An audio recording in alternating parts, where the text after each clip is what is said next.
Well, good morning. It's me, Kenny Polcari, your host of the party, and today is Wednesday, June 12th, 2024, and there's so much to talk about today and so much going on, but by now, you know most of it. But let's talk about what happened and what are the things that you need to know. So, investors woke up yesterday and took Apple up 7.5%. Tech loved it across the sector, and the whole sector advanced by about 1.8%. 10-year Treasury auction was well received.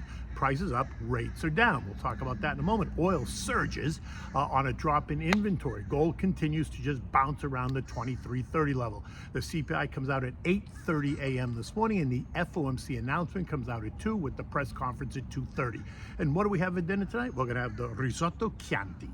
Okay, so stocks had another interesting day yesterday. The Dow lost 120 points, the S&P gained 15, the Nasdaq gained 151. You can thank Apple for that. The Russell lost 8 points, the transports gave up 138, while the equal-weighted S&P lost 25 points. Clearly, tech, and more specifically artificial intelligence, continues to be the way, the light, and the hope.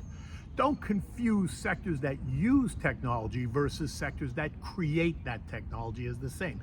Every sector uses technology, and every sector is using AI, but not every sector advanced, right? The XLK advanced by 1.86%, while communications, the XLC, rose by 0.2. All the other sectors in the S&P lost ground. Financials down 1.2, utilities down 0.6, industrials down 0.6%, healthcare down 0.4, real estate down 0.3%, consumer discretionary down 0.25, energy down 0.2, consumer staples and basic materials off by a little bit less than 0.1%. Apple, which was weaker on Monday, down about 2% during their worldwide developer conference event, when there was some confusion over what they were doing at the company in the AI space, as Lonnie Musk expressed some dismay over plans to incorporate OpenAI and ChatGPT into the iPhone 16. Apple rebranding AI from artificial intelligence to Apple Intelligence. Very, very keen. On Monday, the algos went into sell mode and the stock traded lower. But overnight, the algos reconsidered the news and suddenly did a 180, became aggressive buyers, taking the stock up 7.5% or $14 a share, making a new high of $207.15. So much for all those analysts that were quick to cut their estimates on the back of Monday's event. It's like I always say, it's Apple. Why are we even discussing it? It's just a money machine. One of those names you just own and you own. Anyway, beyond Apple, it was a quiet day as we all await today's news. By now, you know it's all about the May CPI and what's expected to be, which is what expected to be benign, and the June FOMC meeting, right? The announcement comes out at 2 p.m. JJ's expected to announce nothing new. Rates to remain unchanged, and that could, but they could be heading lower in the months ahead if the data demands it, right? There's no change in that statement. It's hard to see him saying anything but this. In fact, recall Nicky T's Wall Street Journal article yesterday. In it, he laid out exactly what we're about to hear from JJ today at the 2:30 press conference, which is exactly what I've been saying all along. So the markets should not be surprised at all. Now, on top of that, did you see Senator Lizzie Warren's letter to Jay Powell yesterday? In it, she says that she wants to express her concerns of the damaging impact of the Fed's 2022-2023 interest rate hikes on major renewable energy infrastructure projects across the country, right? So you think solar and wind.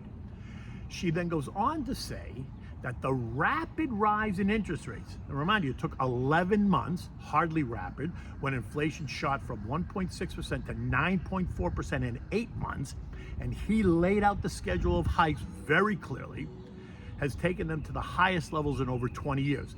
Lest she forgets that the last 16 of those 20 interest rates were zero. So she must have forgotten about that. But here's the kicker. Her letter is not because she's concerned about Americans. Oh, no. It's because she says that the high interest rates has the potential to halt advances in renewable energy technology and infrastructure and delay the country's ability to combat climate change. Higher rates are now responsible for climate change. Just let's make that clear. Let me remind Lizzie that the Fed was forced to raise rates to historically normal levels after Congress, both sides, Republicans and Democrats, spent money like there was no tomorrow. What did she really expect was going to happen, right? She must have skipped Econ 101 and Econ 201 because it's very clear in those classes what happens when you spend all kinds of money. Asking JJ to cut rates to support renewable energy infrastructure is almost laughable. Renewable infrastructure is just not part of the Fed's mandate. Can someone please tell Lizzie that? What will she say, by the way, if inflation rears its ugly head again like it did in 79-80, which is entirely possible, and the Fed has to raise rates? Now, while I am not in that camp, I do give it about a 10% probability of happening, so it is possible. Do I think it's probable? Probably not. On the other hand, at 8:30 this morning, it's going to be all about the May CPI report. And the market is actually expecting this report to be better than expected, meaning month over month and year over year data points to be lower than the consensus estimates. Remember, the top line CPI is expected to be up 0.1%, which is down over last month from 0.3. And it's going to be up 3.4% year over year, in line with last month. Now, the core CPI is going to be up 0.3% month over month, right?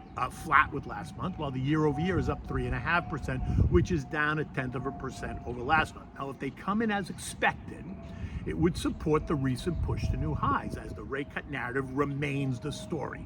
In this case, what a declining CPI will say is that inflation is coming down and that the Fed is succeeding. So it's okay to cut rates versus inflation remaining sticky while the economy quickly weakens, so that we need to cut rates to stop the bleed. Those are two very different stories, and be careful what you wish for. The first is a positive story. The second one, well, a little bit less so.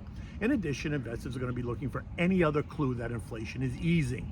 Recall that January, February, and March CPIs all came in hotter than expected, pushing the idea of a rate cut off the table while putting a rate hike on the table, right? Remember those days and those conversations. April came in a bit better than expected, and suddenly they took rate hikes off the table and they put rate cuts back on the table, right? Right now, November and December are the expectation. Though some are pushing for the July-September timeframe as the preferred path of any rate cut, a path which I think would seem as partisan because it is well within the 6-month window of a presidential election when, by all rights, the Fed should not move, right, in any direction, up or down, 6 months prior to the election. So this reading is important, but remember, last month's PPI was much hotter than expected. So it almost seems illogical that this month's CPI could be better because higher prices at the PPI level get passed on to us, the consumer, in the CPI. Usually takes 4 to 5 weeks, unless, of course, manufacturers are choosing to eat those higher prices, which hurts their margins, and not pass them along to the consumer. But again, I ask, what company is really doing that at the moment, right? I don't see many companies choosing to eat the price increases and hurt their margins. Now, to be fair, the energy component of CPI will or should show some relief as oil prices did decline from April through May. So in fact, we might see lower energy prices offset higher prices in other parts of the economy or other parts of the reading. So we need to just see the report. But anything that shows a decline will certainly be met with all kinds of applause, right? 10-year Treasury demand surged yesterday on a $39 billion auction. Demand jumped to the highest levels in many, many months. Indirect bidders taking 74.5% of the sale. This versus the average of about 64.1%. So there was strong demand. Bid to cover was 2.6 times the amount available, suggesting that a spike in demand, which might suggest investors are worried about a slowing economy, thus looking to lock in higher current rates.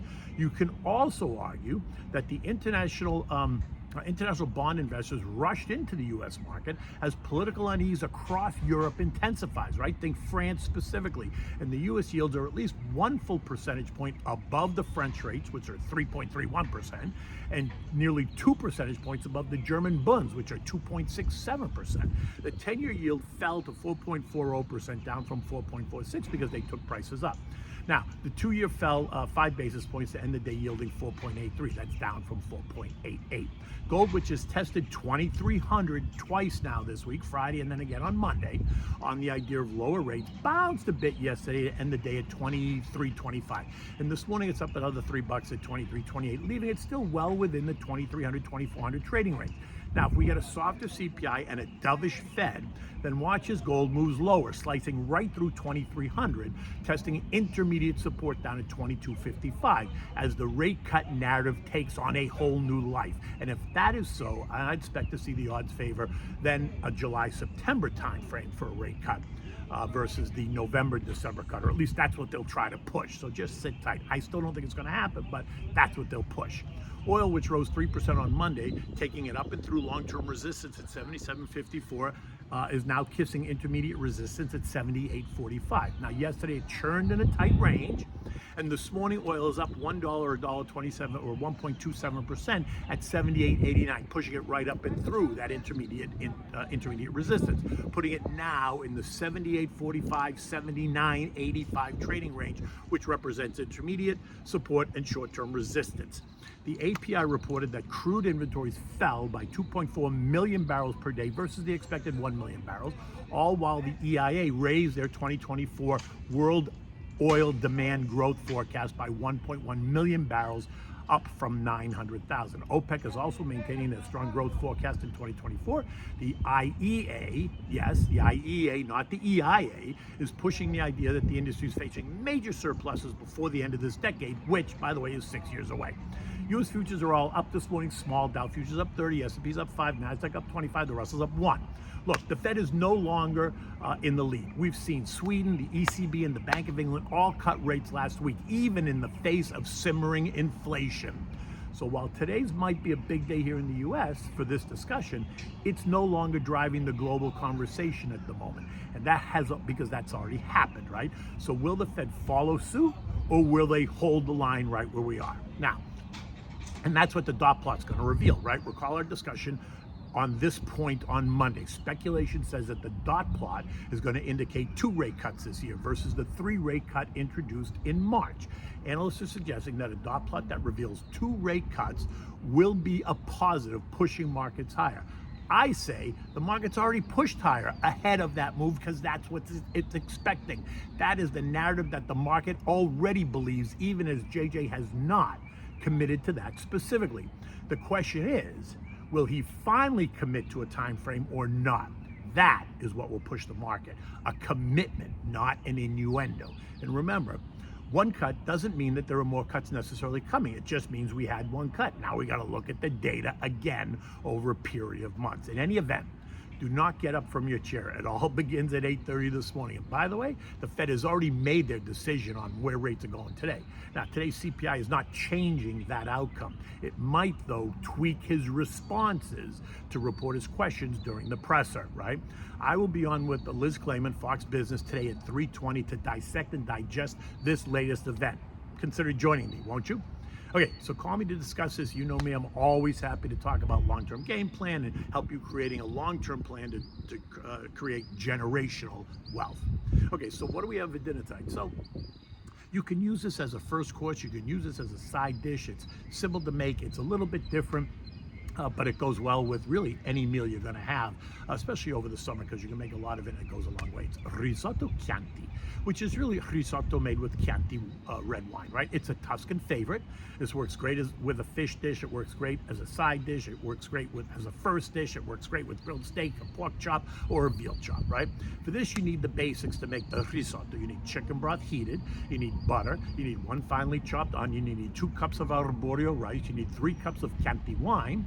You need grated pecorino Toscano cheese, right? You want to heat the butter in a heavy saucepan, then add the onions and cook them until they're translucent. You know the deal, 3 to 5 minutes. You want to add the rice now and coat the rice in the butter and kind of let it get a little bit toasty, right? It's got to be a little bit, goes from white to kind of toasty. Then you're going to add in 1 cup of the wine and stir it continually over the medium heat until it's all absorbed. Now you're going to add in a 1/2 cup of the hot chicken broth. You're going to stir that until it's all absorbed. You're going to add in another 1/2 cup of the wine, alternating back and forth between the wine and the chicken broth, stirring it as it's absorbed until you've used it up. Although do not use more than 2 cups of the Chianti. I know I told you to use 3, but 2 is about right, but you can drink the 3rd cup. Continue doing this for about 20 to 25 minutes or until the rice is cooked but remains slightly firm to the bite. Remove it from the heat, add another dollop of butter and a handful of the cheese. Stir it to mix it well and to get it all nice and creamy. Serve this in a warm bowl and always have more grated pecorino Toscano cheese at the table for your guests. Now, pecorino Toscano cheese is a firm textured cheese that is produced in Tuscany, and it adds the allure to this dish since this is a Tuscan favorite. coming. Now look, the sky's a little bit dark again today, right? It's very cloudy and dark, and I just felt a couple of raindrops as I'm sitting here talking to you, so I wonder if that's predictive of how the market is going to react today after we get the CPI and the FOMC. So this is not a time to get up and walk around. This is a time to stay seated, grab your coffee, grab your breakfast, and get ready for another day. Until tomorrow, take good care.